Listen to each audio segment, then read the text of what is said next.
देखो अभी तक हम लोग आई थिंक राइटिंग वाला पार्ट में मेजरली सारा पोर्शंस कवर कर चुके हैं, right, which includes precis, letters, mails. I think maximum of it has been covered, right? The only thing that has to be done is meetings. Meetings हम करा देंगे पहले. Let's finish with comprehension passage. कल हम article writing और वो कराए थे, रिपोर्ट राइटिंग कराए थे. सब आओगे तो समझ में आएगा ना.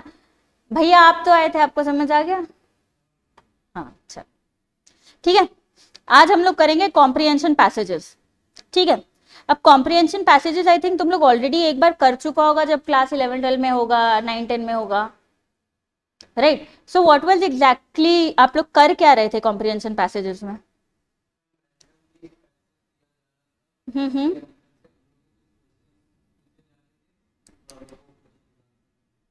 So there was randomly a question which was given and उस क्वेश्चन को आपको आंसर करना था. That was comprehension passages. ठीक है. सो वही सेम चीज यहाँ पे भी करना है हम लोग को, but the only difference that lies is कि जब हम लोग हमारे स्कूल लेवल में कॉम्प्रिहेंशन पैसेजेस कर रहे थे तब, just hold on 1 second.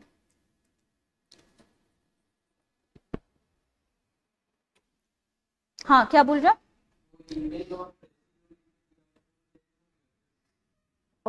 I'll get it next class, okay? I forgot to get it today. तो that only difference that we do comprehension passages में when we were in school, हम लोग क्या करते थे कि डायरेक्ट क्वेश्चंस रहता था, उसका आंसर पैसेज से उठाया एंड डायरेक्टली उसको आंसर में लिख दिया. That is what we were doing. But over here that is not what's going to happen. आपको क्वेश्चंस इनडायरेक्ट आएगा. आपको अगर डायरेक्ट क्वेश्चंस आता भी है, आप पूरा का पूरा सेम टू सेम लाइन नहीं लिख सकते. You need to understand the question and answer it in your own words, keeping the meaning same as it is in the passage. ठीक है. अगर सेम आंसर लिखोगे तो क्या होगा? मार्क्स कटेगा और क्या होगा, उससे बेसी तो कुछ होगा नहीं. ठीक है, समझ गया? अब देखो क्या दिया. Strategies and all doesn't much require about it, छोड़ दो.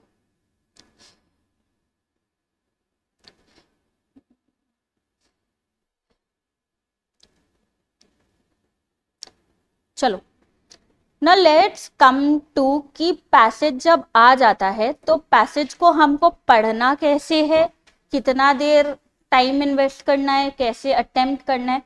सो firstly what you need to do is, जो भी पैसेज आए, ठीक है, लेंथ देख के घबराना नहीं है उसको. अब ये भी है कि हम लोग को टाइम कंस्ट्रेंट है, हम लोग को एनी हाउ 1 घंटे के अंदर ये पूरा पेपर फिनिश करना है. तो अगर हम लोग का आधा पन्ना का पैसेज आएगा, इट डज नॉट मीन कि you can invest more than 2 to 3 minutes in reading it. Do you know the concept of speed reading? Speed reading. People who are very fond of reading will know the concept of it. नहीं? Facebook, Instagram तो तुम लोग बहुत चलाते ही है. I'm sure इन दिनों अभी ना बहुत ऐसे पोस्ट आ रहे हैं where there is a paragraph, जहां पे वो पैराग्राफ का सारा वर्ड्स का लेटर्स जम्बल्ड है. जिस लेटर का वर्ड का फर्स्ट और लास्ट लेटर सेम है. मतलब कि if I need to write best, best का बी एंड टी अपने जगह पे है, वो लोग सेंटेंस में क्या कर दे रहा है, खाली ऐसे जम्बल कर दे रहा है. So when you are reading the sentence, you will find that you are being able to read it properly because उसका first और last letter same है word का. तो mind में आपको मालूम है कि ये word का ये spelling होना चाहिए. तो the moment you are seeing the first letter and the last letter, you are like कि this is the word. Understood? That is how you are doing speed reading. Clear? That is one way of doing speed reading rather.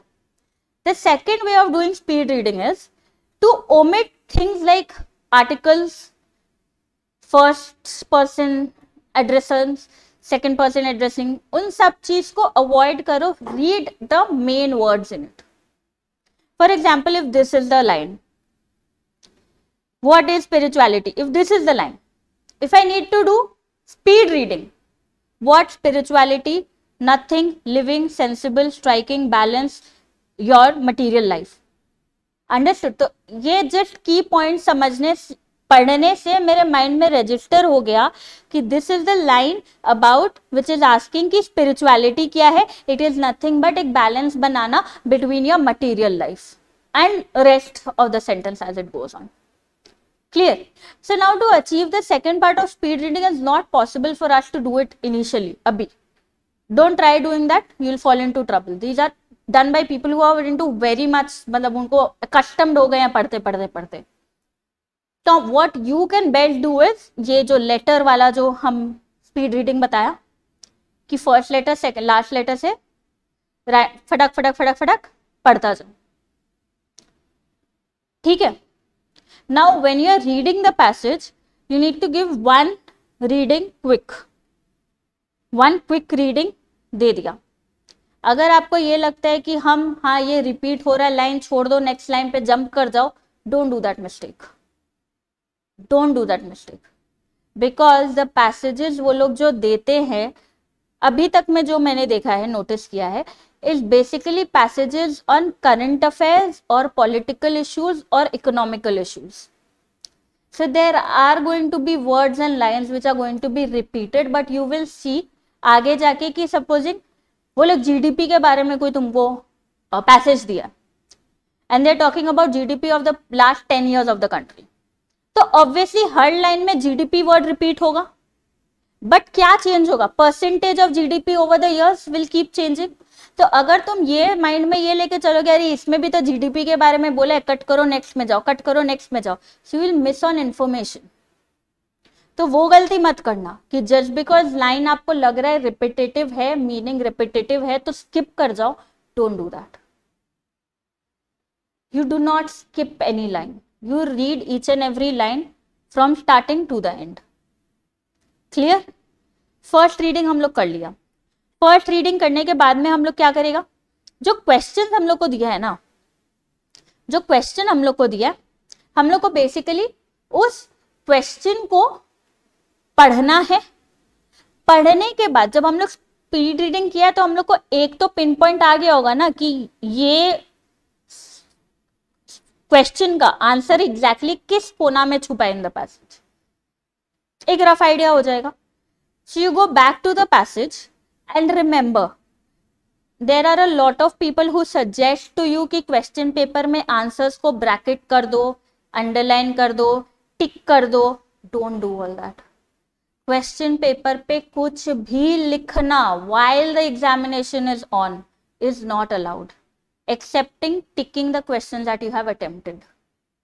उसको छोड़ के question के बीच में कि माने हम लोग जब करते थे ना तो हम लोग करते थे ना कि ब्रैकेट कर दिया, क्वेश्चन 1 लिख दिया, ब्रैकेट कर दिया, 2 लिख दिया, टू जस्ट मेमोराइज. वो सब मत करना प्लीज. अगर एग्जामिनर पकड़ लिया तो he will deem that you are cheating and he will just cancel your paper. Do not do all that stupid things.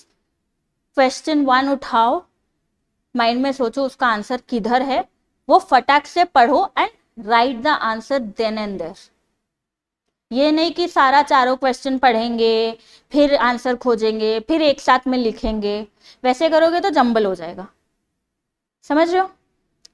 एक बार पढ़ लिया पैसेज, पढ़ के नॉक हो गया कि ये पॉइंट यहाँ है, ये पॉइंट यहाँ है.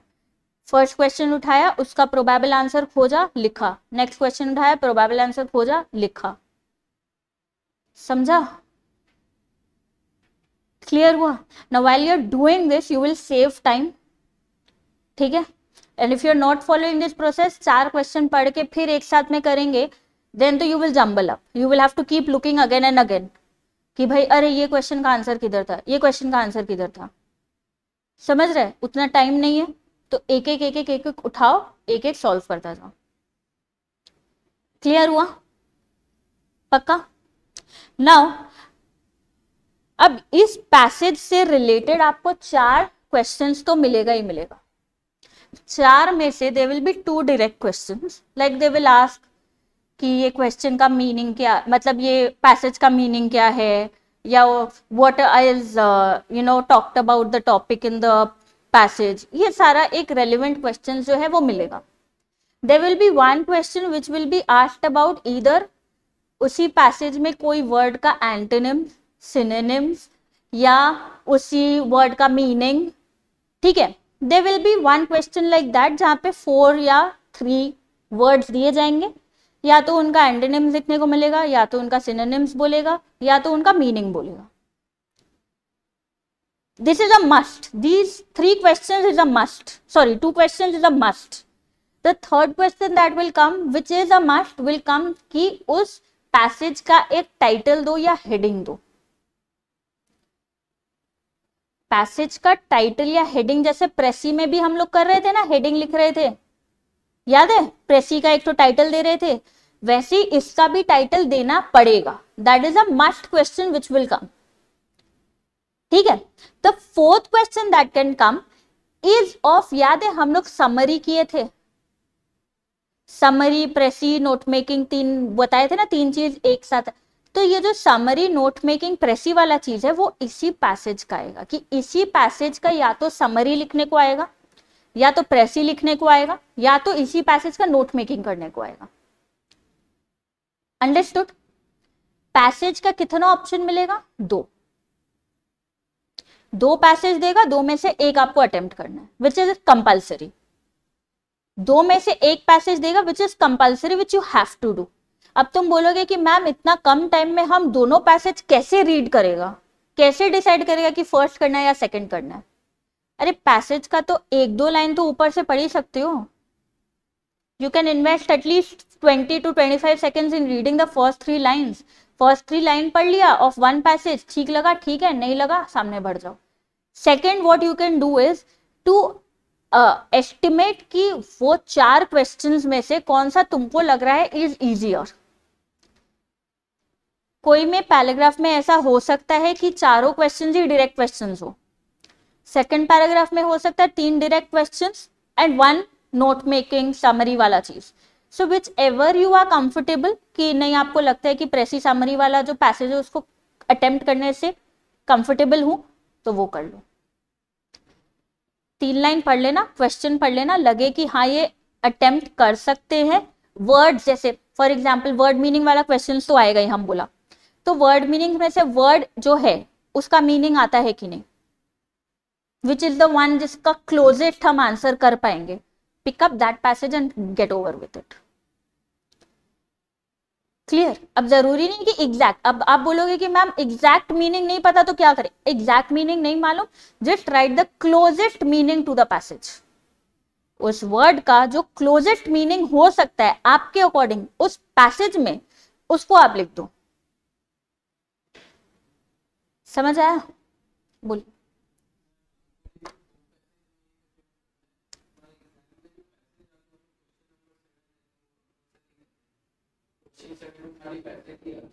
हाँ तो मैं तो बोली वो तो कंपलसरी रहेगा। अभी रिसेंट का आरटीपी में होगा ऐसा।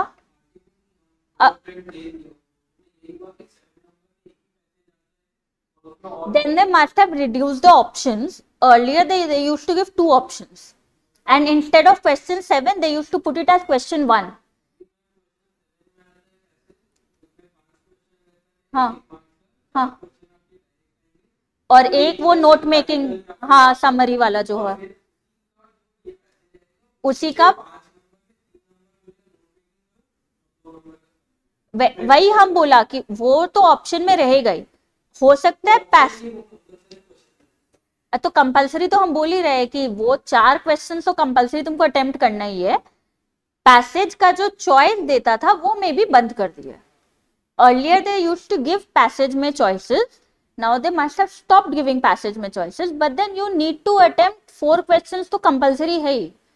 पैसेज का जो 4 क्वेश्चन है उसमें चॉइसेस नहीं मिलेगा, वो तो आपको सारा अटेम्प्ट करना ही है। उन चारों में हम आपको बता रहे कि एक ऑप्शन रहेगा आपका डायरेक्ट का, मैंने 2 क्वेश्चन डायरेक्ट रहेंगे, एक वर्ड मीनिंग वाला क्वेश्चन रहेगा एंड एक नोट मेकिंग समरी या प्रेसी का क्वेश्चन रहेगा उसी कंटेक्स्ट में, उसी पैसेज में। अब आप समझा ब्रेकेज? तो क्या हो गया कि जो 3 क्वेश्चंस आपका डायरेक्ट है that will come for 1 marks, ठीक है, and the rest of the remaining marks will be adjusted with the summary, note making और प्रेसी। क्लियर? डिवीजन समझ आ गया सबको कैसे इसको अटेम्प्ट करना है? पक्का? चलो, I will not read this samples वाला में क्वेश्चन बेसिक कुछ दिया तो है, सेकंड वाला में लग रहा है दिया है ना, इसमें भी नहीं दिया ठीक से, इसमें भी नहीं दिया ठीक से। चलो ये वाला करते हैं, वे अच्छा है। हाय तौबा, पैसेज का लेंथ तो देखो। चलो कोई बात नहीं, पैसेज 3 पे आइए, पैसेज 3 पे आइए, पेज 4.8 आया? फटाफट रीडिंग करें इसको, ठीक है? And when I am reading आप ध्यान देना मेरा स्पीड ऑफ रीडिंग क्या है, ठीक है? The internet has changed our world. It has been defined as a worldwide broadcasting capability, a mechanism for information dissemination, and a medium for collaboration and interaction between individuals and their computers without regard for geographical location. Instant communication on various social networking sites is an offshoot of the internet resolution. Stop. Look up. क्या बोला इस passage में, इस particular paragraph में? Don't read, मैं read की, सुना, समझा,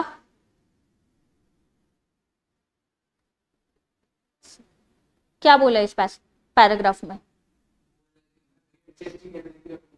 game changing ability of internet की इंटरनेट के थ्रू आजकल सोशल मीडिया में आप कम्युनिकेट कर सकते हो despite your geographical location. Gist पता चल गया? Clear? This is how you need to do read, and जो इंपॉर्टेंट वर्ड्स है उनको अपने दिमाग में डाल के वो पूरा मीनिंग को फ्रेम कर लेना है। क्लियर? चलो, through these sites have numerous advantages in terms of connectivity and sharing information, and they're increasingly becoming a part of everyday life of people. They are being misused for anti-social elements, terrorist organizations, government, various institutions, and the public at large. Twitter, Instagram, Snapchat, blogs, WhatsApp, virtual worlds, and specific social network sites like Facebook are an inseparable part of our lives in the modern world. One of the biggest disadvantages in loss of privacy by individual. Social networking sites ask for great deal of personal information, and it is possible for people in all parts of the world to see that information. There are privacy settings for these sites, but many people are either unaware of them or are careless about guarding their personal information. Besides, the information creates a digital footprint that cannot be erased. Many share inappropriate content and pictures which can be misused by unscrupulous elements and cause irreparable damage to reputations. There have been innumerable examples of sexual exploitation of young boys and girls on social media. Inappropriate photographs, messages, and private content that they shared on the site is used to blackmail them. Numerous instances of pictures being morphed and used to ruin reputations have been reported. Sexual predators make fake profiles, befriend young people, and take advantage of them. Celebrity and ordinary citizens are trolled maliciously on Twitter if their opinions are disliked by a certain section of their followers. Explicit sexual threats are posted on their accounts. Cyberbullying has become a common phenomenon on social network. Almost all teenagers admit to being a target of such bullying at least once in their lives. People are abused, relied, and mercilessly teased. Being malicious, unkind, and cruel is fun for some people. Others use the medium to send an intimidating message, start a nasty rumor, or upload embarrassing photos. It's possible to be completely anonymous as well, so there is less chances of getting caught. Such bullying causes lasting psychological damage to the victims. Many have been known to have taken the extreme steps of committing suicide. Another problem that is highlighted by psychiatrists is internet addiction disorder. Many people literally live out their lives on social media. Every event and happening has to be shared on Facebook. Their lives revolve around the number of likes and comments they get on the post. Unfortunately, many of these comments are insincere and fake, thus giving the individual incorrect perception of himself or herself. Moreover, the addiction consumes a lot of time which would be otherwise productive, used for benefit of the body and mind. Contrarily, Interacting on internet is also known to have caused loss of social skills. Many people feel comfortable chatting with a person online than in engaging in face-to-face verbal conversation. More importantly, you can do all kinds of things you could never do in real life, like giving hugs, kisses to everybody, which you could rarely do in real life. And you can give yourself a completely unique identity. Sometimes people start to refer their fake online lives to the actual lives, and this is when social networking sites start to negatively affect social skills. Another issue gaining ground is spreading of fake news on the internet. Enormous amount of information on social, political, economical, health related information is available on various sites. These are serious social ramifications of circulation of such false information. The government is making attempt to bring in law to the control of this phenomena. In conclusion, the advice is that, like everything else, use social media in moderation and with wisdom. पूरा passage समझ में आया? Technically, we are talking about what internet is having a bad influence on. ठीक है? Right? चलो इसका questions के ऊपर आते हैं. We lose privacy on social networking sites because we put many photographs on sites. Sites require us to share a great deal of our personal information. We choose wrong friends. Youngsters are generally careless. Option B, because वो clearly mentioned है वहाँ पे, because the site wants us to share a great deal of personal information. Clear? Now you may ask कि ma'am यहाँ पे तो मेरे को ऑप्शन वाइज दिया है, एग्जाम में भी क्या आंसर का ऑप्शन मिलेगा? नहीं, एग्जाम में एबीसीडी नहीं मिलेगा, एग्जाम में केबीसी नहीं खिला जाएगा, एग्जाम में आपको पूरा लिखना पड़ेगा आंसर को. तो अगर ये आंसर आपको लिखना पड़े तो आप क्या लिखोगे? ये आंसर में 1 मार्क्स का है, इसका मतलब ये नहीं कि पूरा थीसिस लिख देना है. क्या लिखोगे इसमें? ये क्वेश्चन का आंसर किधर है पहले वो खोजो. कौन सा पैराग्राफ में? 3rd पैराग्राफ में. ठीक है, 3rd पैराग्राफ में मिला सबको? 3rd पैराग्राफ में वो. तो उसी को हमको रिफ्रेम करके लिखना है कि why do we lose privacy? We are losing privacy on these sites because they want us to share, and it is possible for everybody to access that information and gain information about us. Clear? Next, cyberbullying is common because bullies are present everywhere. People are mean and unkind. It is very easy to hack into other person's profile. It is quick and easy to post nasty comments anonymously on social media sites. D. Right? इसका answer किधर है? Cyber bullying का जो paragraph है उसी के अंदर answer है कि they are becoming many anonymous mysterious and anonymous users बन जाते हैं जो comments, nasty comments and cyber bullying को और ज्यादा प्रोवोक करते हैं. Clear? Next, what is the negative influence of social networking in context of the passage? It takes away our identity. We do not make friends. We network with friends and colleagues easily and frequently. It can lead to loss of social skills. D. It can lead to loss of social skills. ठीक है. अब इसका मेरे को एक बात बताओ, इसका आंसर तो ए भी हो सकता है ना, बिकॉज क्वेश्चन में हम लोग को पैराग्राफ में पैसेज में हमको एक जगह ये बोला गया है कि it takes away our identity as well.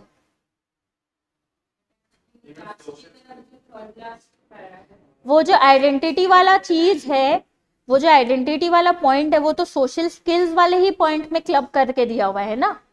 अगर देखा जाए तो वो जो सोशल स्किल्स वाला है, जो सेकंड लास्ट आपका पैरा है, उसी के अंदर आपको दिया हुआ है ना लॉस ऑफ आइडेंटिटी. ये देखो, and give yourself a completely unique identity. Sometime people start to prefer their fake online life to their actual lives.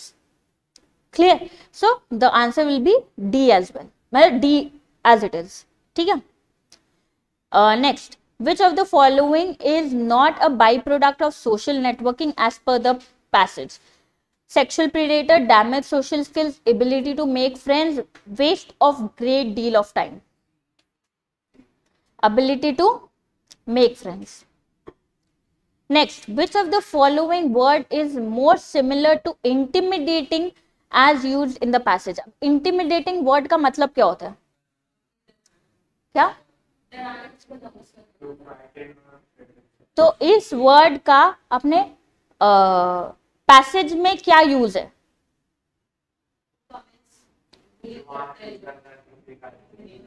तो इफ यू सी यहाँ पे, to get intimate with someone नहीं हो सकता, to frighten और threaten someone वो हो सकता है, टू बिकम पर्सनल नहीं हो सकता, टू बी टू फ्रेंडली नहीं हो सकता। ठीक है, अब मीनिंग्स का तुम बोलोगे उसमें ऑप्शन आएगा, तो उसमें भी ऑप्शन नहीं आएगा, खाली वर्ड दिया जाएगा, मीनिंग आपको खुद से लिखना होगा। तो अब जरूरी नहीं है कि मीनिंग आपको बोला है तो आपको उस वर्ड का ही वर्ड से मीनिंग देना है। You can write a sentence as well defining the meaning of the same. ठीक है, चलो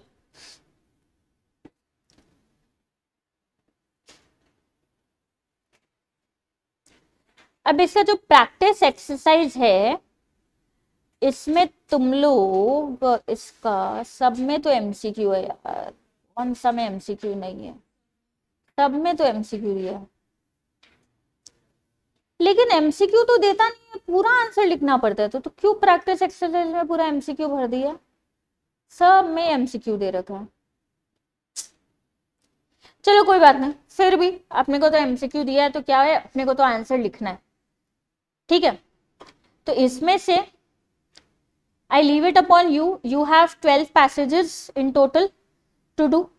आप 3 पैसेज एटलीस्ट मेरे लिए सॉल्व करके लाओ। हाँ, I leave it to you, 3 passage आप सॉल्व करके लाओ। जस्ट आप नीचे में एडिशन कर लो, apart from the questions given, जो भी 3 पैसेज आप अटेम्प्ट कर रहे हो, मेरे को उसका प्रेसी लिख के दोगे, उसका समरी लिख के दोगे। लिख लो, नहीं तो भूल जाओगे। अटेम्प्ट एनी 3, नहीं मेरे को पैसेज वाला ही चाहिए, लिख लो। Attempt any 3 passages along with the questions, take an attempt on 1 précis and summary as well.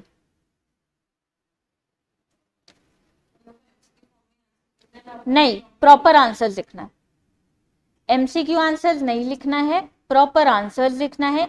चारों क्वेश्चन आंसर करने के बाद मेरे को उस पैसेज का प्रेसी और समरी दोनों चाहिए, दोनों चाहिए, तीनों का क्वेश्चन आंसर जो है सारा सॉल्व करके दोगे। क्योंकि आज फ्राइडे हो गया ना, मंडे तक दो, आज एक, कल एक, परसों एक, काम खत्म। घर जाके आज एक पैसेज कर लो, कल एक पैसेज करना, संडे एक पैसेज करना। ठीक है, बहुत पूजा घूम लिए, गेट बैक टू स्टडीज। ठीक है, अब जब पैसेज आप लोग लिखोगे, मेरे ऊपर थोड़ा दया करना, ऊपर में पैसेज नंबर लिख देना। डोंट लीव इट अपॉन मी कि आप खोजते रहिए। अब आप बोले लिखने, हम लिख के दे दिए, अब आप खोजते रहिए कौन सा पैसेज है। ठीक, पैसेज नंबर लिख देना उसके ऊपर। ठीक है, पेज नंबर भी लिख देना, तुमसे अच्छा और कोई नहीं हो सकता है। ठीक है, समझ गया? तो ये तो हो गया कॉम्प्रिहेंशन पैसेजेस वाला। अब आओ तुम्हारा उसके ऊपर, नोट मेकिंग भी सिखाई देते। चलो फटाफट, तो एक काम करो, उसमें नोट मेकिंग भी कर दो, प्रेसी भी लिख दो, समरी भी कर दो और नोट मेकिंग भी कर दो। नोट मेकिंग में करना ही क्या है तुमको? मेरे को रिकॉल था, नोट मेकिंग हम कराए नहीं थे क्या before going on a sick leave? नहीं, समरी भी तो कराए थे, समरी राइटिंग। क्या सब बोलता है रे?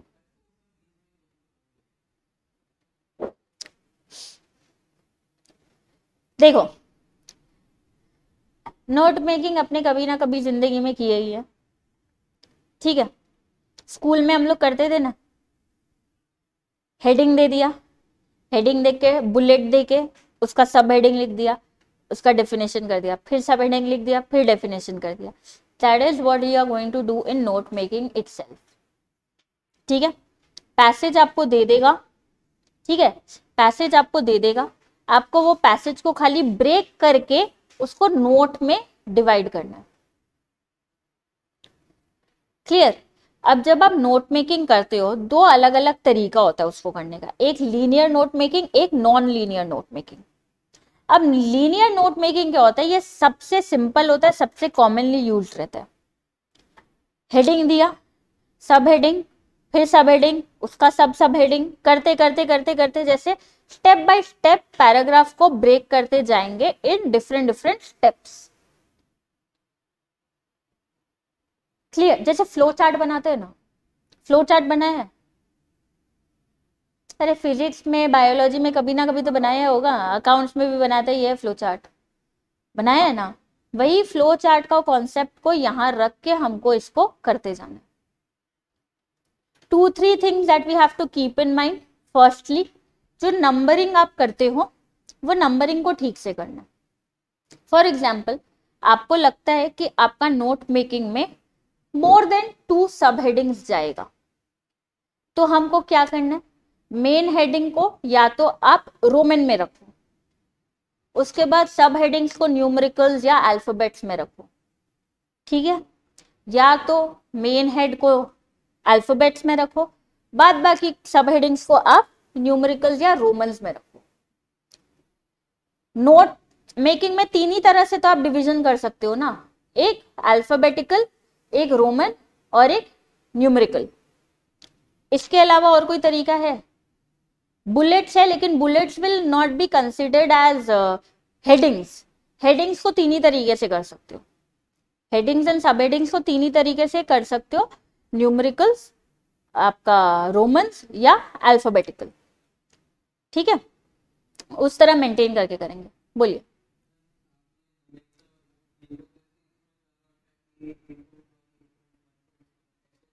हाँ वैसे भी करो, you can either keep a combination और you can keep it as, यहाँ पे ए दिया है, ए करके 1 2 3 4 कर दो, फिर बी करो, फिर बी करके 1 2 3 4 कर दो। ये A.1 will become more specific कि this is the point 1 to the heading of A section, ठीक है, and why they are putting point 1 is कि वो सब हेडिंग के अंदर के भी और एक सब हेडिंग है।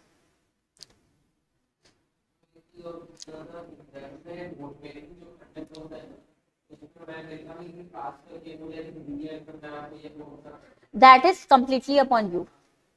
एक बार मैं जब अटेम्प्ट किया था उसका पेपर करेक्शन लेकर था, तो वो में जो चेकिंग किया था जिसमें उसमें एक नंबर काट रखा था और लिखा था कि this thing to be attempted in the non linear note.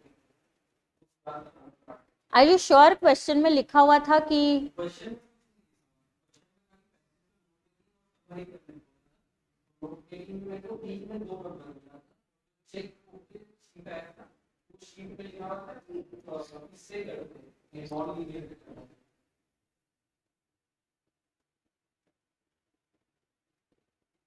Then you should have written a note, a mail to the institute writing कि सर क्वेश्चन में तो ऐसा कहीं लिखा नहीं है, then why have you cut the marks regarding it? Because as far as I know, if it is not mentioned in the question, you can attempt either of the two, either linear or non-linear. And if they specifically want कि आप एक type करो तो उसमें वो लोग mention कर देंगे। एंड अगर आपके साथ ऐसा हुआ है, you still have time, you can go support में जाके, जो उन लोग का है मेल, उनको आप मेल करो ये चीज को लेके कि मेरे को क्लैरिटी चाहिए कि मेरे 1 मार्क्स क्यों काटे गए। You should put this issue up, and if you need any help, you come to me. We will, look into the matter, because this is, I did not know कि ऐसे करता है। तो लीनियर समझ में आया सबको? जैसे फ्लो चार्ट बनाते हैं वैसे ही पैसेज का पॉइंट्स को फ्लो करते हुए जाना है। क्लियर? अब जैसे हम लोग वो जो पैसेज पढ़े हैं अबाउट सोशल नेटवर्क, उसका अगर मेरे को नोट मेकिंग करना पड़े जस्ट इन रफ वर्बली, तो उसका फर्स्ट हेडिंग में क्या आएगा? पॉइंट ए में सोशल नेटवर्किंग या ill effects of social networking, because that entire passage is dealing upon what? Ill effects of या dark side of the social network, right? So you can put that. उसका sub heading में क्या आएगा? First paragraph relating to what? Usage, नहीं cyber bullying बाद में है, पहले क्या था पैसेज में? यूसेज ऑफ ये इंटरनेट, कि इंटरनेट आजकल सब लोग यूज कर रहे हैं, कम्युनिकेशन इजी हो गया है, राइट? सो अगर उसका मेरे को हेडिंग बनाना हो तो पहले मैंने हेडिंग दे दिया सोशल नेटवर्क, नेक्स्ट मैंने हेडिंग दे दिया इजी कम्युनिकेशन, बिकॉज उसका first paragraph dealt with easy communication, right? मैंने दे दिया इजी कम्युनिकेशन। उसके बाद में नेक्स्ट स्टेप आऊंगी क्या चीज के बारे में? कि कनेक्टिविटी, इजी कनेक्टिविटी। उसके बाद नेक्स्ट स्टेप में आऊंगी, I will break the heading. A1 में आई विल कीप कम्युनिकेशन, उसका सब हेडिंग में you can give connectivity, no geographical boundaries वगैरह वगैरह। Then you come to the second sub heading. Second sub heading I will be giving as too much private information, right? उसका second paragraph में I think वही था ना, too much information provided was the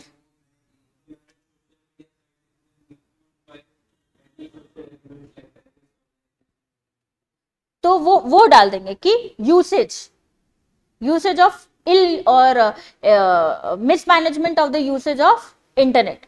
उसके बाद next में हम उसके सब हेडिंग में डाल देंगे used by terrorist, cyber bullies etcetera, ठीक है? उसके बाद में आप मैटर समझ गया ना कैसे लिखना है? हाँ, मैटर समझ गया ना कैसे लिखना है? की पॉइंट्स को उठा के उसको आपको नोट्स में डालते जाना है।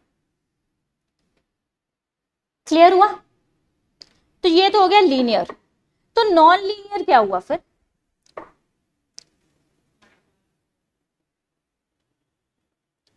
देखो दिखा रही,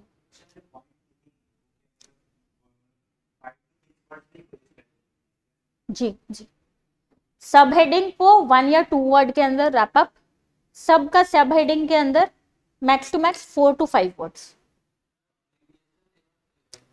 आगे बता रही हूं, ठीक है? तो ये तो हो गया लीनियर। ये देखिए जो सेकंड वाला पार्ट है ना, ये वाला दिया हुआ है नॉन लीनियर।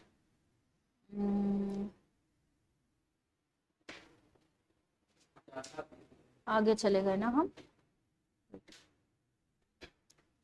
सब हेडिंग नहीं है, की नहीं है, नहीं नहीं नहीं ये सब नहीं है, रुक जाओ, wait wait wait wait wait, देखो ये जो टाइप 1 दिया है, यहाँ पैसेज दिया हुआ है, ये जो फॉर्मेट है 1 2 ABCD, this is linear note making, ठीक है? ये जो नंबर 2 दिया हुआ है, this is non linear note making, is basically nothing but doing a summary of the passage. यहाँ पे जो भी आप लीनियर में पॉइंट्स उठा के लिखोगे, नॉन लीनियर में उसी पॉइंट्स को आपको सेंटेंस फॉर्म में लिखना है, technically making a summary of the entire passage that is given in 1 paragraph, no differentiating in paragraphs. Clear हुआ? पूछिए।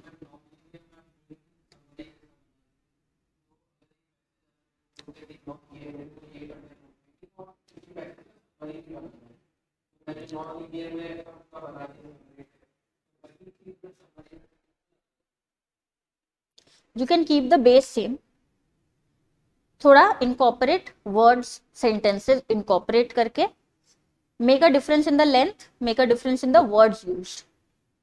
Keep the idea same, which is obviously going to happen. Idea तो change होगा नहीं.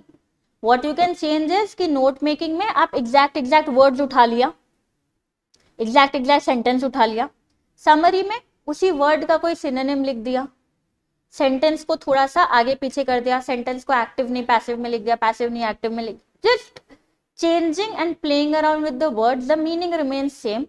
The other thing that you can do is कि note making तो obviously छोटा होगा, summary को थोड़ा सा 1-2 सेंटेंस बढ़ा के भी increase the length of the thing.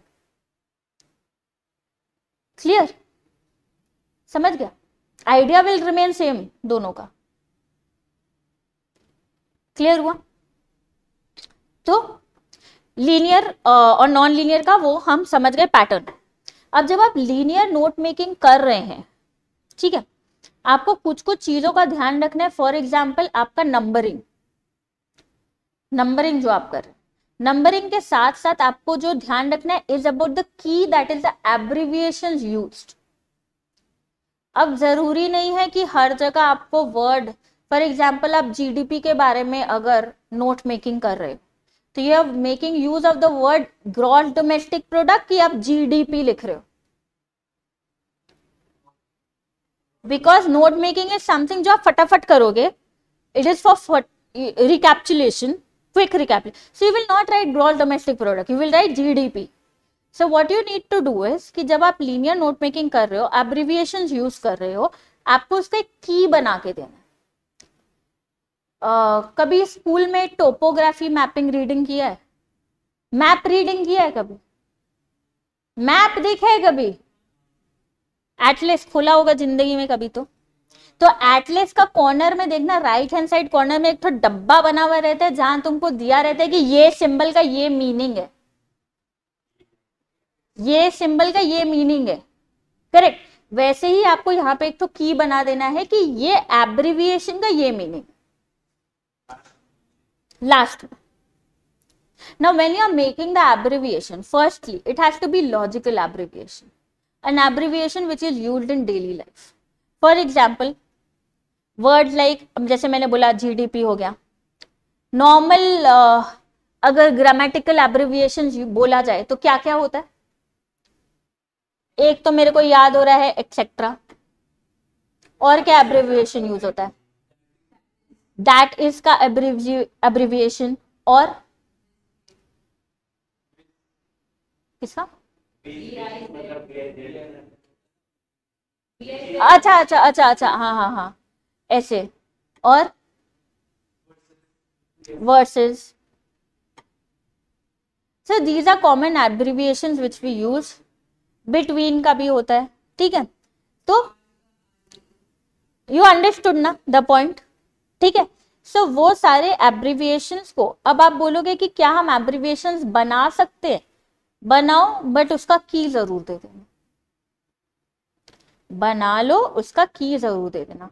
जैसे you do not want to write cyber bullying again and again, आपको साइबर बुलिंग बार बार उस वर्ड को लिखने का मन नहीं कर रहा है, तो आप क्या करोगे? CRY.B, this is the abbreviation that I have made for cyberbullying. It is a commonly used abbreviation?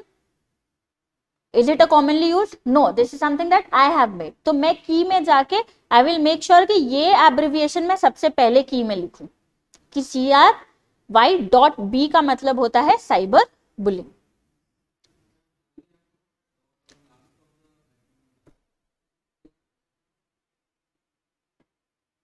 Last में नहीं देना है, वो मैंने दे दिया, सॉरी, देना नहीं है।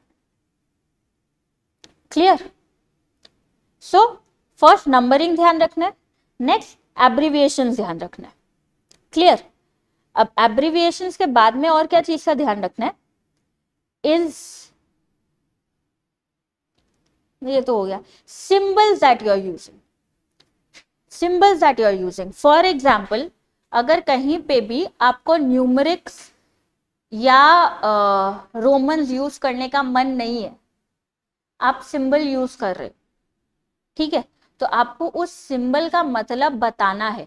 फॉर एग्जाम्पल, अगर हम नोट मेकिंग में कर रहे थे, जैसे फ्लो चार्ट में हम लोग करते हैं ना, ऐसे एरो दे देते हैं, पॉइंट लिखते हैं, फिर एरो देते हैं, फिर पॉइंट लिखते हैं, फिर एरो देते हैं, करते हैं ना, ऐसे करते हैं कि नहीं करते हैं? तो यहाँ पे मेरे को इस एरो का मतलब बताना होगा। एरो का मतलब क्या है? implies process after, this is implying the process after this, इसके बाद ये होगा, इसके बाद ये होगा, तो यू नीड टू राइट कि उसका मतलब क्या है। समझ रहे हो? when you, अगर usually you do not put symbols in, अभी एग्जाम में जब आप लोग देते हो, you stick to numbers, abbreviations and numericals, alphabets, that's it. Don't get into symbols वगैरह, झमेला में मत जाओ। Looks fancy, but then the more you will incorporate, the more work will increase for you, ठीक है। तो सिंबल्स हो गया। अब उसके क्या क्या बोला तो देना है, अभी तो बोला, अभी तो मैंने बोला, मैंने क्या हिब्रू में थोड़ी बोला, मैंने बोला ना ये डाउन सिंबल को क्या मतलब है इसका तुमको लिखना पड़ेगा उसी की में, सर उसी की में।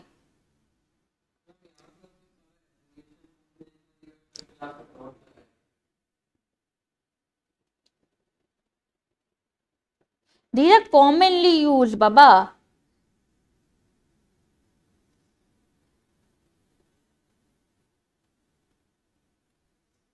ये सब जो दिया हुआ है ना, आप देखो कि पहला बात तो government department production initial, they are giving a dot because they are defining a proper noun basically, एक प्रॉपर नाउन को डिफाइन कर रहा है इसीलिए डॉट दे रहा है। आप डॉट दे भी सकते हो नहीं भी दे सकते हो, नहीं दोगे तो मार्क्स नहीं कटेगा, लेकिन जो कॉमनली यूज्ड एब्रिविएशन है उसके बाद तो आप देते ही हो तो दे दो, देयर इज नो कंपल्सन की देना पड़ेगा, समझ रहे हो।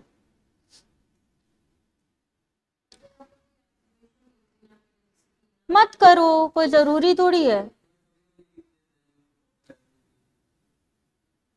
तो use the commonly used abbreviation, don't make your own. If it is अगर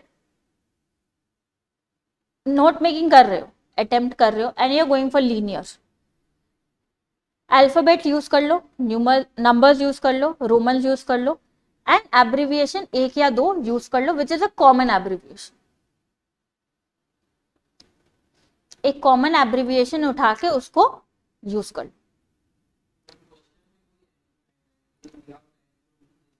जोर से जोर से जोर से।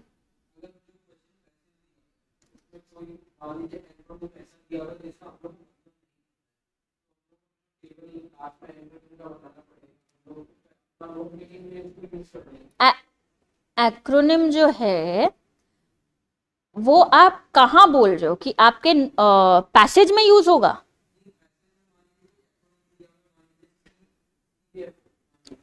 तो उसका तो आपको मालूम ही है।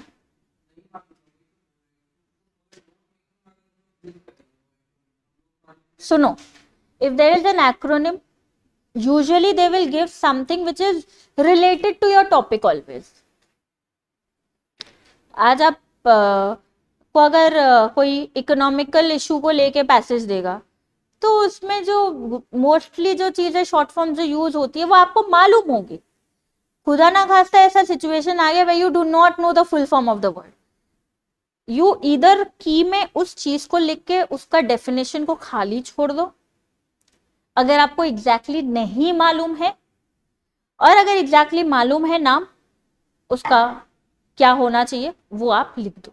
नहीं मालूम है तो गलत सलत मत लिखना कि हम सोचते हैं कि ये हो सकता है करके, वो हो सकता वाला करोगे तो फिर और गलत हो जाएगा।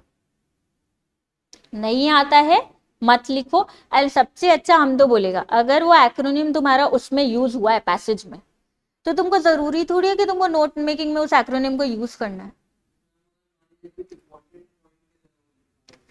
If you are so stressed upon, अगर वो तुम्हारा सिचुएशन ऐसे कि तुमको यूज करना ही है तब तो तुम की में भाई उसका एक्रोनिम लिख दो, उसका स्पेस जो है डिफाइनिंग स्पेस उसको खाली छोड़ दो। गलत सलत मत लिखना, अगर आता है तो ही लिखना, ठीक है। जोर से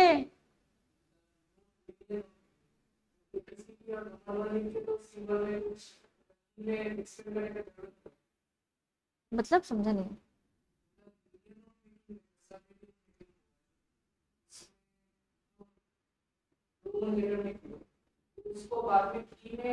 नहीं नहीं नहीं, वो तो तुम नंबरिंग कर रहे हो ना, नंबरिंग का तुमको कुछ नहीं की में देना है, सिंबल देना है तो देना है। अगर उस हेडिंग के अंदर तुम कोई शॉर्ट फॉर्म यूज कर रहे हो तो तुमको उसका की देना है, अगर कोई एब्रिविएशन यूज कर रहे हो तो उसका की देना है, समझ गए। एंड देखो बहुत सारा एक्रोनिम यहाँ दिया हुआ है, एक बार अगर जस्ट पढ़ के जाओगे तो आ जाएगा। ये बहुत कॉमन एक्रोनिम्स आता है यार, आजकल तो एक्रोनिम्स इतना कॉमन हो गया, all thanks to Facebook and Instagram we know all acronyms present, है ना। देखो यहाँ तो कॉमन कॉमन ही दिया हुआ है, सीएओ मालूम होगा, सीईओ मालूम होगा, सीएफओ मालूम होगा, सीआईओ हो सकता है नहीं मालूम हो तो वो देख लो, सीएमओ मालूम ही होगा, सीओओ हो सकता है नहीं मालूम हो देख लो, सीपीए भी a lot of people who are doing CMA know about it, who don't know देख लो अभी, ठीक है। डीओबी क्या होता है वो तो मालूम ही होगा, एसयूवी क्या होता है मालूम ही होगा, फीफो मालूम ही है क्या होता है, आरओई मतलब मालूम ही है क्या होता है। ए उल्टा पुल्टा नहीं, तब देख लो, तब it is return on equity, ठीक है। सीओडी मतलब तो बहुत, सीओडी तो आंख बंद करके मालूम है मेरे को, ठीक है, समझ गया। तो फिर देखो यूएसपी है, एचआर है, पीआर है, सीसी है, फीफो है, फीफो अगेन रिपीट किया गया है, एएमए है, ओटीसी है।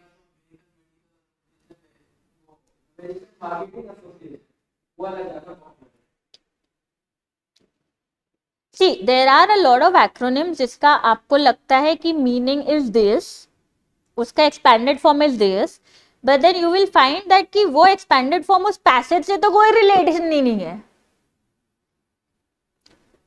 उस एक्रोनिम का जो एक्सपैंडेड वर्जन है वो उस पैसेज में तो नहीं यूज हो सकता है, उसका कोई लेन देन ही नहीं है, then obviously it will be something else. Clear. तो ये भी थोड़ा सा बुद्धि लगा के करना कि बस कुछ भी लिख दो नहीं चलेगा, ठीक है। तो ये तो हो गया note making. I am sure आप लोग इसका ये जो सॉल्व्ड एग्जाम्पल्स है एक बार उसको पढ़ लेना तो ज्यादा क्लैरिटी मिल जाएगा कि लिखना क्या है एग्जैक्टली, ठीक है। क्लियर हुआ पक्का?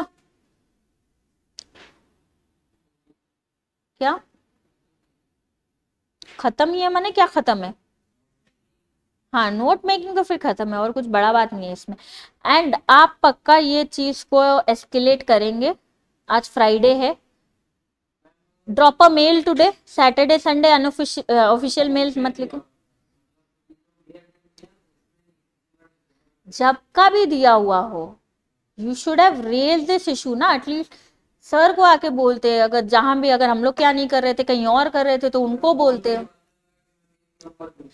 इट्स नॉट अबाउट एक नंबर, इट्स अबाउट कि आज के दिन में तुम्हारे दिमाग में डाउट्स तो रह गया ना कि अगर नोट मेकिंग आया, अब चलो तुम्हारे दिमाग में है मेरे को नॉन लीनियर करना है, नॉन लीनियर, अब तुमने ये आइटम में नॉन लीनियर कर दिया, फिर उसने काट के बोला कि आपको लीनियर करना हो, तो एक क्लैरिटी तो आपको भी चाहिए ना कि क्यों, क्वेश्चन में तो कहीं मेंशन नहीं है, आपने बुक में भी कहीं ये लिख के नहीं दिया है मेरे को, बुक में कहीं भी लिखा हुआ है कि लीनियर नहीं करना है? Has anywhere in the question, in the RTP, in the mock, anywhere they have mentioned कि linear method is not accepted? कहीं भी लिखा है? नहीं ना। तो why did you cut my marks when you are not clearly defining what method you want? And आपने अगर नॉन लीनियर मेंशन किया है करना है तो आपने वो क्वेश्चन में क्यों नहीं मेंशन किया? इट्स नॉट अबाउट 1 मार्क्स और हाफ अ मार्क और 10 marks, it's about getting the clarity. Good that you put up this point. I will also make sure I will go around and ask people कि भाई ऐसा क्यों है, कि because हम आज तक कोई भी आरटीपी या मॉक टेस्ट पेपर्स कहीं पे भी हम नहीं देखा कि दे हैव मेंशन्ड कि लीनियर ही लिखना है या नॉन लीनियर ही लिखना है. I am always in that I have been telling students कि you can take any of the 2 methods because it is not mentioned, right. आज जब हम लोग लेटर राइटिंग करते हैं, लेटर राइटिंग में फॉर्मेट तो हमको फॉर्मल और इनफॉर्मल दोनों का दिया है ना, डिफिनेशन तो दोनों का मेंशन किया हुआ है ना, लेकिन बुक में हम लोग को क्या क्लियरली बोल दिया गया कि हमको क्या करना है, फॉर्मल, तो हम इनफॉर्मल में दिमाग ही नहीं लगा रहे हैं. यहाँ तो आपने दोनों चीज सिखाया भी है और आगे एग्जाम्पल्स भी दिया है, और मेरे को आपने कहीं पे भी लिख के नहीं दिया है कि ये नहीं करना है, सिर्फ यही मेथड फॉलो करना है.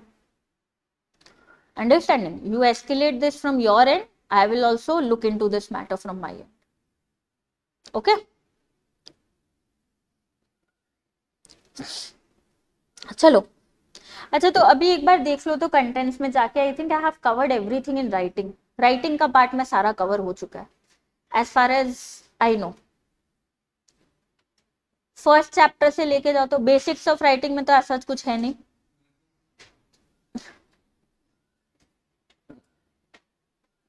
राइटिंग वाला पार्ट जहां से चालू हो रहा है, ग्रामर को हटाओ।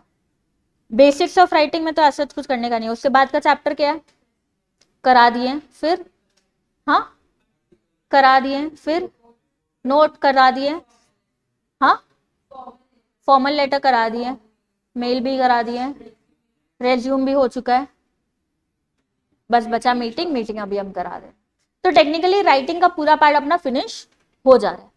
पहले मीटिंग कर लेते, then we will discuss about how to do the grammatical part. ठीक है, चलो लॉ पढ़ा है ना, पढ़ ही रहा है अभी, किया ही है। लॉ में कंपनी लॉ तो किया ही होगा, है ना। I am sure company law वाला पूरा सेक्शन में कभी ना कभी मीटिंग वाला चैप्टर तो उठा ही होगा या टॉपिक तो आया ही होगा, जैसे statutory meeting, annual general meeting, आया है ना, ये वर्ड यूज हुआ है ना। So you are familiar with the word meeting.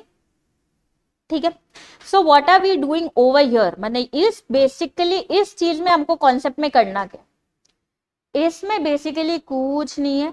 जो मीटिंग होता है वो मीटिंग तो वर्बली हो रहा है ना, मीटिंग तो वर्बली हो रहा है, उसको रिटन फॉर्मेट में डालना is what we are going to do in meetings. Clear हुआ। जो मीटिंग वर्बल फॉर्मेट में हुआ है उसको रिटन फॉर्मेट में ट्रांसफर करना is what is going to happen here in meeting. अब इसका भी एक प्रिस्क्राइब्ड फॉर्मेट रहता है, so we are going to follow that format and do whatever is needed. ठीक है, अब पहले ये अंडरलाइन कर लो, व्हाट इज अ मीटिंग। बताओ तो, मीटिंग को अगर डिफाइन करना हो तो क्या बोलोगे, क्या होता है मीटिंग।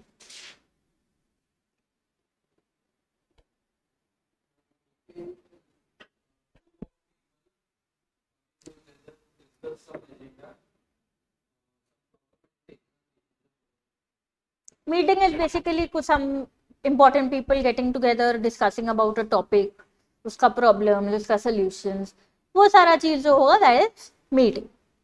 तो बुक में क्या दिया हुआ देखिए, अ फॉर्मल और इनफॉर्मल डेलिबरेटिव। डेलिबरेटिव का मतलब क्या होता है, जानबूझकर, डेलिबरेटली मतलब जानबूझ के इकट्ठा किया जा रहा है लोगों को। Individuals called to debate certain issues and problems and to take decisions, ये होता है मीटिंग। ठीक है, अब देखो मीटिंग दो तरीके का हो सकता है, पहले एक ऑर्गेनाइजेशनल मीटिंग, दूसरा एक ऑपरेशनल मीटिंग। अब ऑर्गेनाइजेशनल मीटिंग मतलब क्या हुआ, जो ऑर्गेनाइजेशन के हित में बनाया गया है, जो मीटिंग ऑर्गेनाइजेशन से रिलेटेड उसके डिसीजंस को लेने के लिए बनाया गया है मीटिंग, उसको बोलते हैं ऑर्गेनाइजेशनल मीटिंग। तो ऑपरेशनल मीटिंग क्या होता है, ऑपरेशनल मीटिंग इज बेसिकली जो कॉल्ड आउट होता है by the operations department, for example the middle level people who are related with the operations of the company, वो लोग बनाते हैं operational meeting. Daily day to day work कैसे करना है, एक नया प्रोडक्ट का प्रोडक्शन है उसको कैसे आगे बढ़ाना है, ये सारी चीजें जो आएंगी ये हो जाएंगी ऑपरेशनल मीटिंग। एक प्रोडक्ट का मार्केटिंग है तो वो मार्केटिंग टीम एक ऑपरेशनल मीटिंग बुलाता है, मार्केटिंग मीटिंग। तो दो सारा जो सब होता है वो होता है ऑपरेशनल मीटिंग। क्लियर हुआ।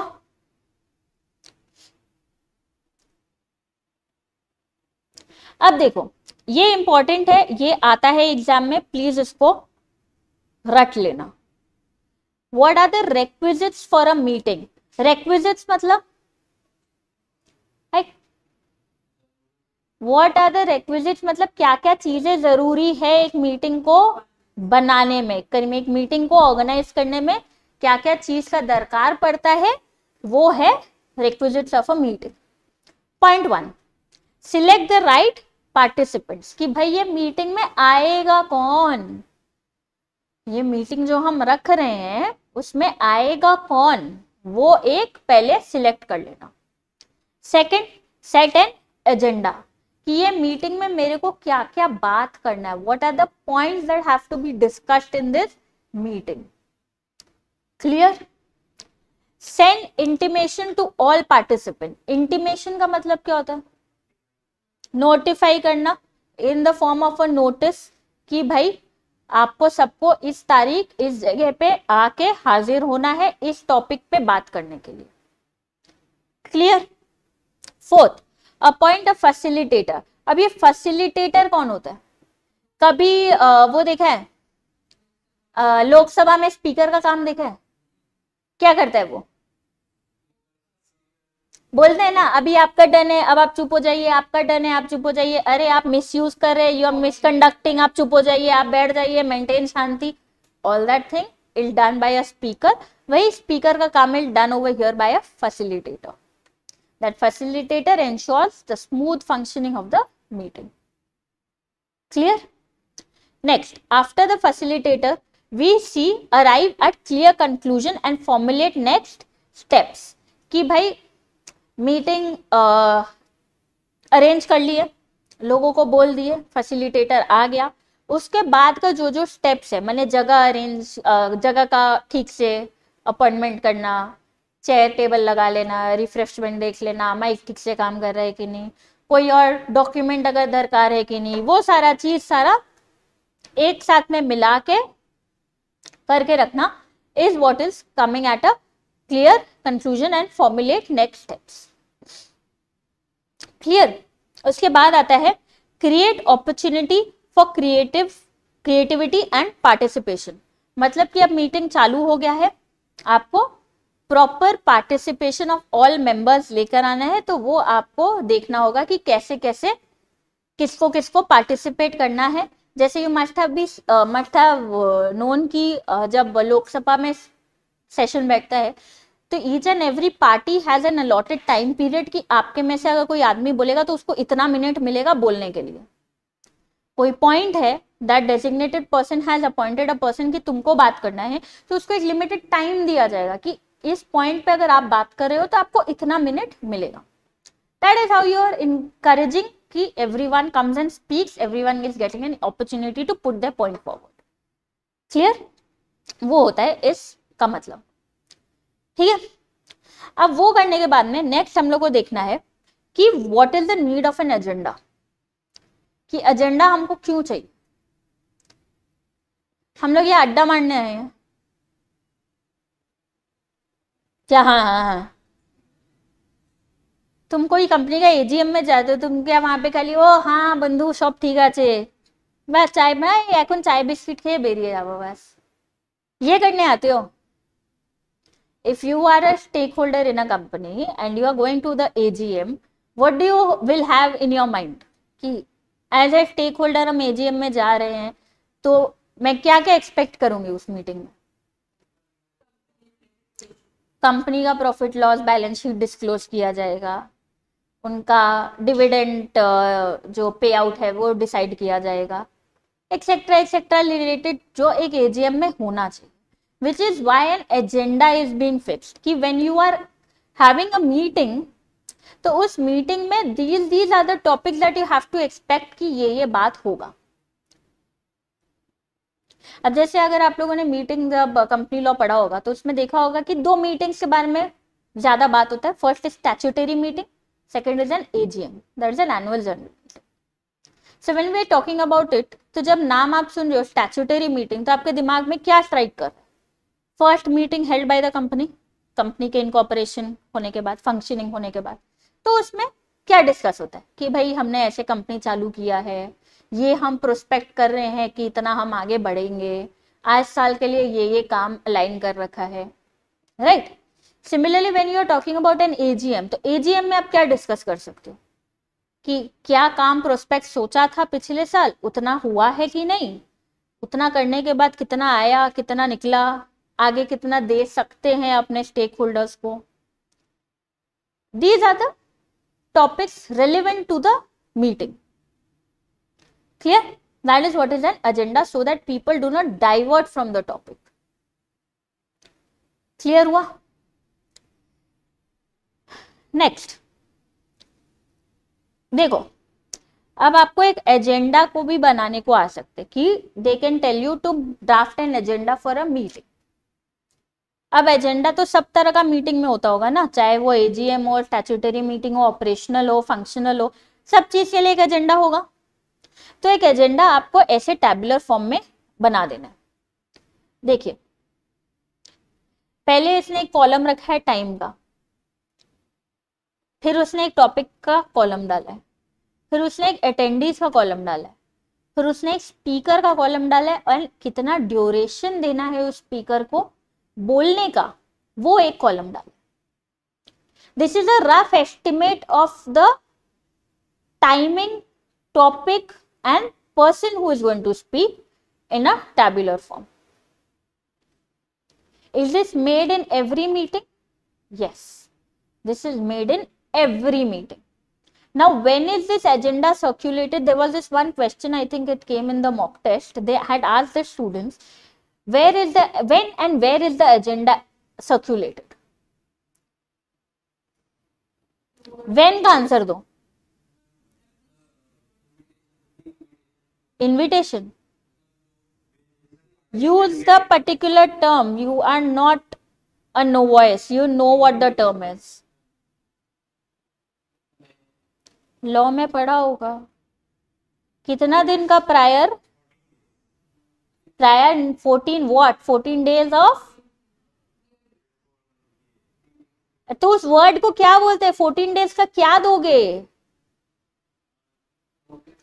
नोटिस दोगे. So this agenda is issued along with the notice to the stakeholders, obviously 14 days before the meeting. जब नोटिस का पीरियड 14 डेज है तो एजेंडा का पीरियड भी तो 14 डेज ही होगा ना. समझ रहे हो? क्लियर हुआ? गुड. अब आप बोलोगे कि मेरे को दिखाइए, तो आप जाइए, आपके घर में कोई ना कोई तो होगा जो कोई ना कोई जगह पे इन्वेस्ट कर रखा होगा, कोई ना कोई कंपनी का शेयर होल्डर होगा, उनको हर साल आता होगा, एक किताब आता होगा. कभी नोटिस किया है? नहीं नोटिस किया है? अरे जनवरी से मार्च के बीच में आना चालू होता है वो, because that's the estimated time period where all companies hold the AGM. AGM तो साल के अंत में ही होता है, इतना तो मालूम होगा. तो साल का अंत क्या होता है? फाइनेंशियल ईयर का एंड कब होता है? मार्च में.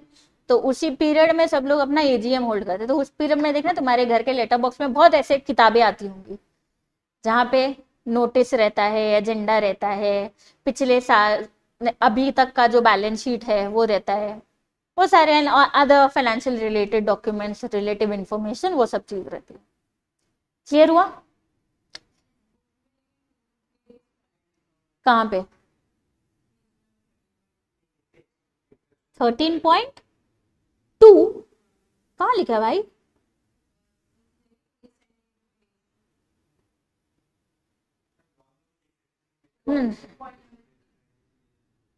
Unless it is called in an emergency. Emergency situation में 2-3 दिन का रहता है, ऐसे नहीं तो ये गलत है, गलत है. 14 डेज का प्रायर नोटिस जाता है भाई. 14 हाथ जोड़ के बोल रहे 14 है. तुम लोग को I am sure you BC के स्टार्ट कर दिया? नहीं समझ में है ना? आई नो ऐसे ही होता है. तो उसमें तुम लोग देखा होगा वो जो चैप्टर है एक तो फर्स्ट चैप्टर जिसमें प्रोप्राइटर, कंपनी, पार्टनरशिप, ये सब का डेफिनेशन. तो इसमें तुम लोग देखना तुम्हारा पार्टनरशिप का जो नंबर है या कंपनी का जो नंबर है कि पब्लिक में इतना होता है, प्राइवेट में उतना होता है, लॉ का बुक में अलग है, बीसीके का बुक में अलग है. नोटिस किया है? अब चेंज कर दिया होगा तो पता नहीं, अब सेम कर दिया होगा. Because a lot of teachers went and literally poked them. अगर पहले का मटेरियल देखोगे, तुम लोग तो सितंबर इशू पढ़ रहे हो ना, 21 सितंबर इशू है शायद तुम लोग. उसके पहले का इशू में जो बीसीके का बुक है उसमें according to old companies act है नंबर. एंड लॉ के बुक में कंपनीज एक्ट 2003 के अकॉर्डिंग का फिगर दिया हुआ है। तो स्टूडेंट यही बोलता है मैम बीसी के फॉलो करें ना लॉ फॉलो करें, बताइए तो। हम लाइक लॉ में लॉ फॉलो करो, बीसीके का पेपर में बीसीके का फॉलो करो। तुम 14 ही लिखना, तुम 14 ही लिखना, ये this is not acceptable, this is 14, ठीक है, ये गलत लिखा हुआ है। चलो ये तो हो गया। आगे देखिए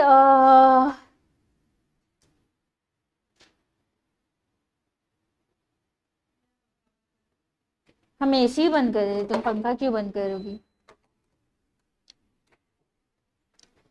देखो यहाँ पे एक एजेंडा का फॉर्मेट दिया हुआ है कि मीटिंग का इंफॉर्मेशन है कि ऑब्जेक्टिव क्या है मीटिंग का, उसका डेट क्या है, उसका टाइम क्या है, उसका लोकेशन क्या है।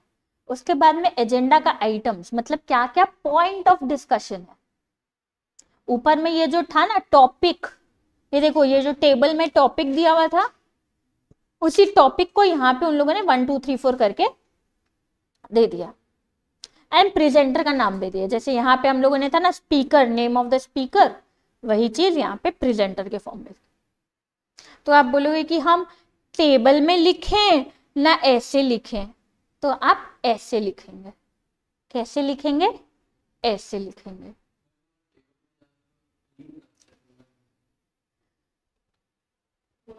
आप ऐसे ही लिखिए। उनको क्लीनलीनेस से नहीं मतलब है, उनको ये मतलब है कि हम कैसे बच्चे को टॉर्चर करें। That is way more easier ना to attempt. So you write it in this format. ये करने के बाद रिकॉर्डेड बाय करके डेट, रिकॉर्डेड बाय मतलब जो ये एजेंडा बनाया है उसका नाम, पता, मैं पता नहीं, नाम एंड सिग्नेचर जाएगा यहाँ पे, ठीक है, एंड उसका डेट कि वो कब उसको बनाए। अब देखो मिनट्स ऑफ द मीटिंग क्या होता है। मिनट्स मतलब क्या होता है? सुना ही होगा, कंपनी लॉ जब किया होगा तब उसका एक जिस्ट हम लोग देते हैं, दैट इज द मिनट्स, ठीक है। पहले इसकी डेफिनेशन अंडरलाइन करो। मिनट्स और informally notes are the instant written record of a meeting.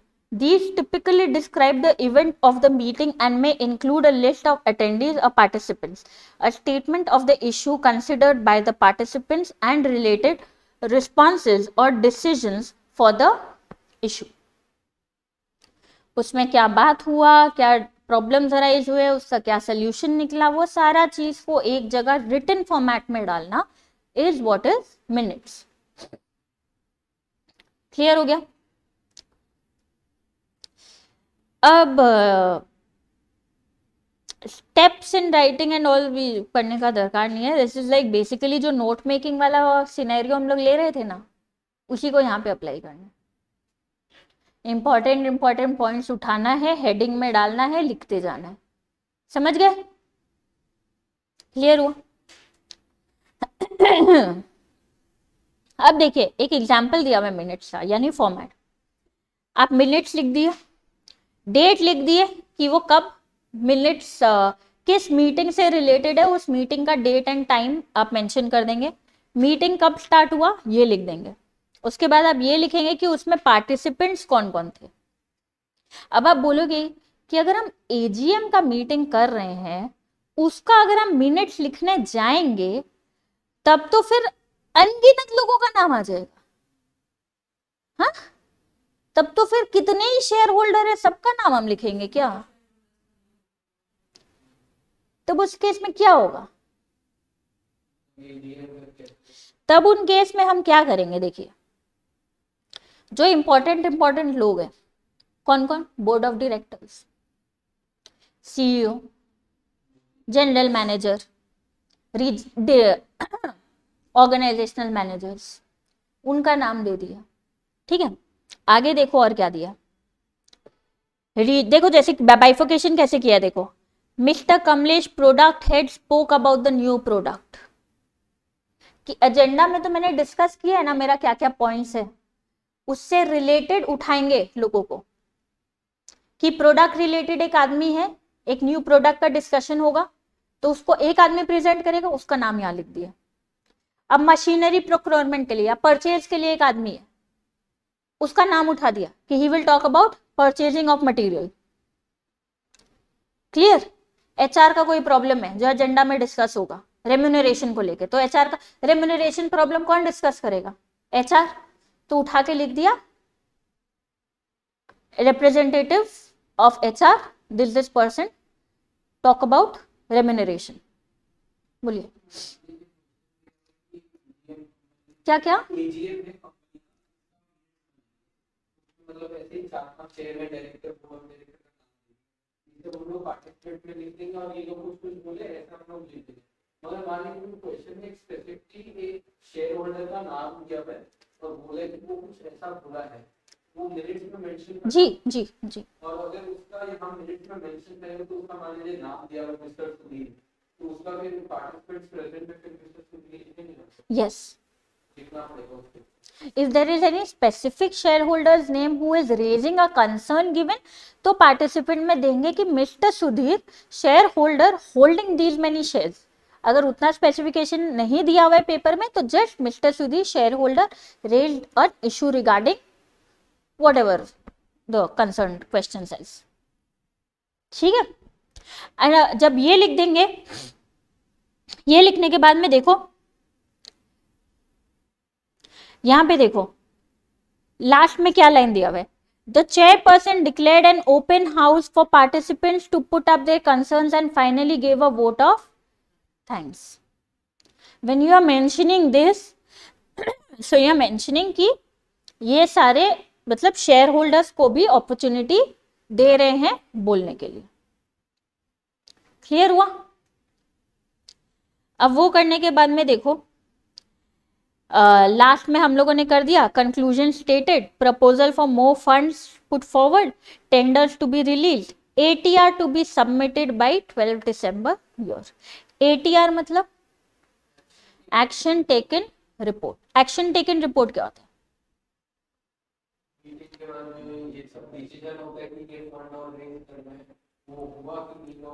Correct, वो सारी चीजें होती है एक्शन टेकन रिपोर्ट, कि जो कंक्लूजन्स हुआ है मीटिंग में उसके अगेंस्ट कोई एक्शन लिया गया है कि नहीं, that is what comes in action taken report.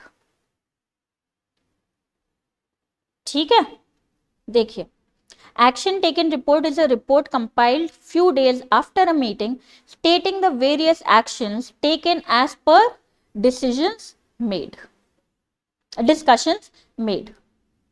ठीक है, अब देखिए एक तो एटीआर यहाँ पे दिया गया है एक आपका एग्जाम्पल के लिए, 12 दिसंबर ईयर दे दिया।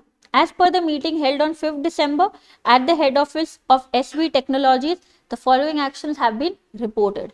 The client has compiled to deliver the goods by 4 December, work done. The client has asked for more time for installation of 600 kV turbine. The order has been retained and the client proposal have been granted to।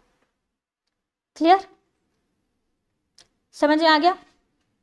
अब देखिए सब practice exercise में देखिए, तो जब आपको अब question समझो, देखो ये क्वेश्चन नंबर 7 अगर देखा जाए, देखिए prepare an agenda of an internal meeting of a pharmaceutical company.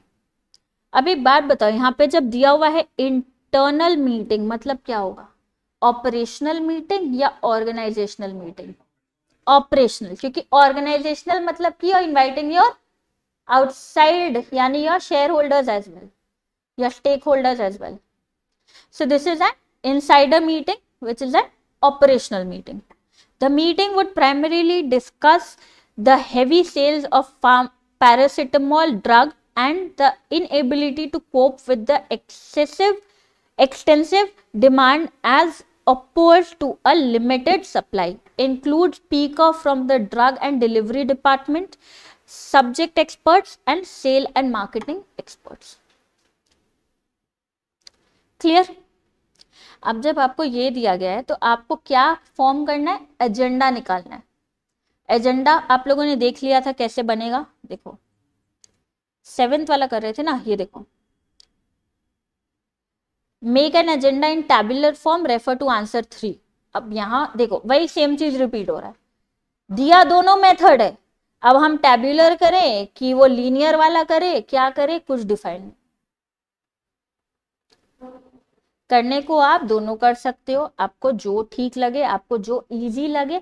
My preferred way is to do it in the second format. If you find the first format to be more suitable for you, you do the first format. समझा? तो देखिए, अगर हम third वाला में जाए तो देखिए, जैसे यहाँ पे दिया हुआ है टॉपिक, टाइम दे दिया, टॉपिक दे दिया, अटेंडेंस दे दिया, स्पीकर दे दिया, ड्यूरेशन. ऐसे ही ये कॉलम्स को मेंटेन करके मेरे को मेरा एजेंडा को ड्राफ्ट करना पड़ेगा. क्लियर? यहाँ पे एजेंडा ड्राफ्ट जब हम करेंगे तो हमको एक चीज ध्यान रखना है कि मेरे को कौन कौन स्पीकर होगा ये पहले से बता दिया गया है कि इंक्लूड स्पीकर कौन कौन. 3 जन होंगे, एक तो ड्रग डिलीवरी डिपार्टमेंट का आदमी रहेगा, एक सब्जेक्ट एक्सपर्ट रहेगा और एक सेल्स एंड मार्केटिंग का एक्सपर्ट रहेगा. ये 3 को मेरे को स्पीकर का हेडिंग में डालना ही डालना है. समझ गया? क्लियर हुआ? कोई doubt? Now there might be a question कि आपको बोला जाए कि आप एजेंडा, मिनट्स, एटीआर तीनों बनाओ. ऐसा भी आ सकता है. सिर्फ एजेंडा भी आ सकता है, सिर्फ मिनट्स भी आ सकता है, सिर्फ एटीआर भी आ सकता है. एटीआर का चांसेस थोड़ा कम है बिकॉज इतना यूजुअली नहीं देते. So we need to basically focus on agenda and minutes. दोनों का फॉर्मेट हम करा चुके हैं. अब इसका जो प्रैक्टिस एक्सरसाइज है कैसे करना है ये हम आपको नेक्स्ट डे बोलेंगे. आप हाल फिलहाल अभी मेरे को कॉम्प्रिहेंशन और प्रेसी समरी नोट का जो होमवर्क दिया है उसको आप अभी करके लेकर आओगे. क्लियर हुआ? समझा? बुक मत बंद करो, बैठो.